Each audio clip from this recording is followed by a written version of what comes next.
అతనికి బెంగళూరులో ఉన్న ఈ పెడ్లర్కి ఫోన్పే చేశారు. ఆ ఫోన్పే చేసిన క్రమంలో అతను ఆ డబ్బులు రిసీవ్ అయిన తర్వాత దాన్ని ఆ ఎండిఎంఏ 5 గ్రాములని ఒక బాక్స్ రూపంలో ప్యాక్ చేసి బస్ డ్రైవర్కి ఇచ్చాడు. ఇచ్చి ఇది కొంచెం జాగ్రత్తగా తీసుకెళ్ళన్నా, ఇది దీంట్లో అలారం వాచ్ ఉంది అని ఒక కుంటిసాగి చెప్పాడు.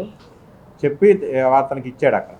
దాన్ని వీళ్ళు ఇక్కడ అతను ఇచ్చిన నెంబర్ ప్రకారం ఈ డ్రైవర్ దగ్గరకు వచ్చి దాన్ని తీసుకున్న క్రమంలో మనం మధ్యవర్తుల సమక్షంలో అరెస్ట్ చేసాం. ఆ మధ్యవర్తుల సమక్షంలో అరెస్ట్ చేసినప్పుడు వీళ్ళు ఇదంతా డిస్క్లోజ్ చేశారు.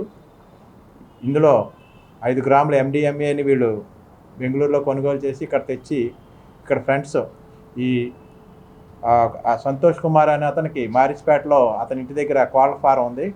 కోళ్ళు పెంచుతూ ఉంటారు, పావురాలు పెంచుతూ ఉంటాడు. దీంట్లో వీళ్ళందరూ అక్కడ గుమిగూడి ఈ ఎండిఎంఏని కన్జ్యూమ్ చేస్తున్నారు. ఇది బెంగళూరులో చేశారు, ఇది ఇక్కడ రెండోసారి తీసుకురావడం అని చెప్పారు.